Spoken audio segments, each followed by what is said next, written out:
Okay, in this lesson we are going to look at actually translating a figure, meaning you are going to have to draw it. So this says translate the figure 7 units left and 3 units up. We're going to take each point in the figure that is given to us and simply follow the directions. So 7 units up, we can count 1, 2, oh I'm sorry, it's 7 units left.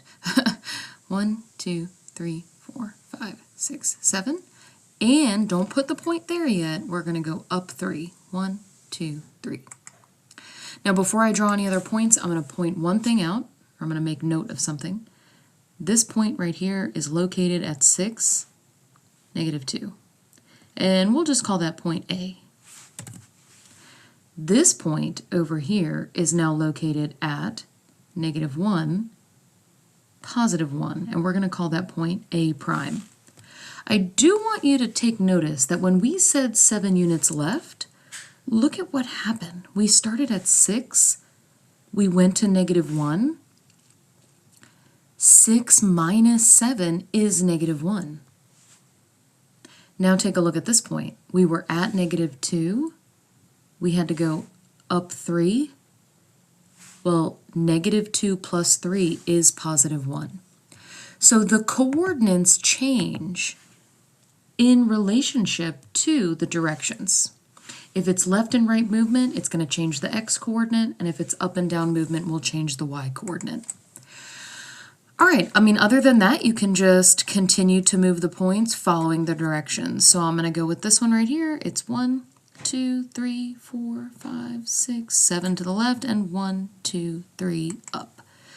Now this one, 1, 2, 3, 4, 5, 6, 7 to the left, and 1, 2, 3 up.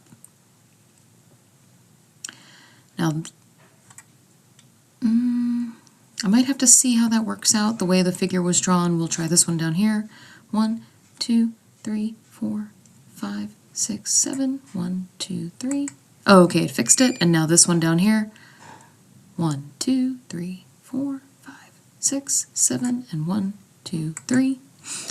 I do want to make sure that the picture looks the same because remember, a translation creates a congruent figure, so it should look exactly the same, but the only difference is that it should look like it's moved, not flipped, not rotated, just moved.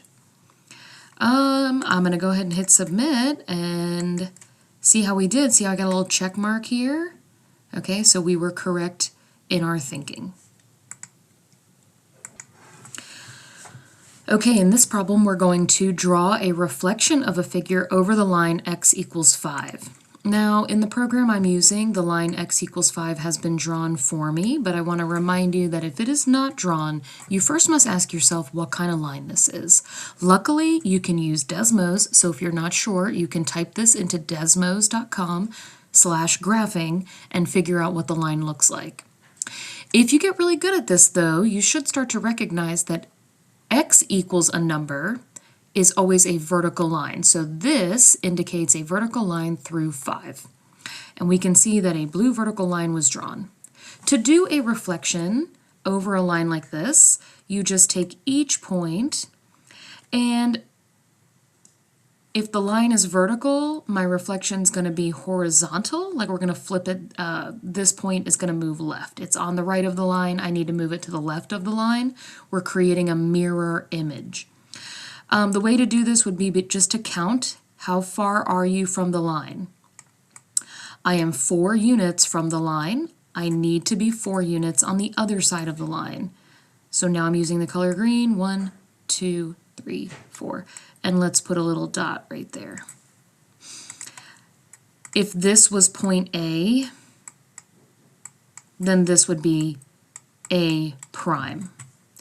We have to do that for the other points as well, so I'm going to now look at this point. That one is 2 units from the line, so we'll go 2 units on the other side.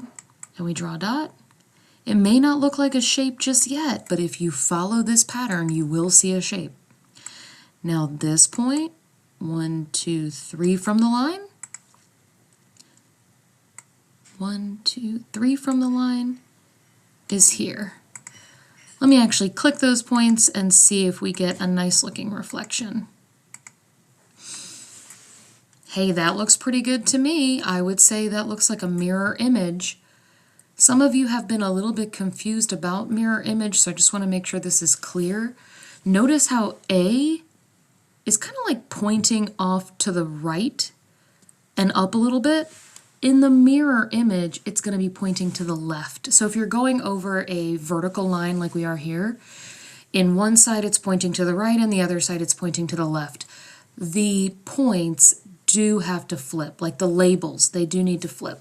So if it's pointing to the left, now it's pointing to the right. Or if we were doing something over a horizontal line, like let's just say you had something that looked like this, if you flipped it over that line, instead of it pointing up, it's now pointing down. Let's go ahead and hit submit and see how we did. Oh, we got a check mark. And there's going to be a little animation here. See? Okay, there you go. And last thing I'll show you is just all those points again. If that's A, if that's B, and that's C, this is A prime. This little one would be B prime, and then down here at the bottom, C prime.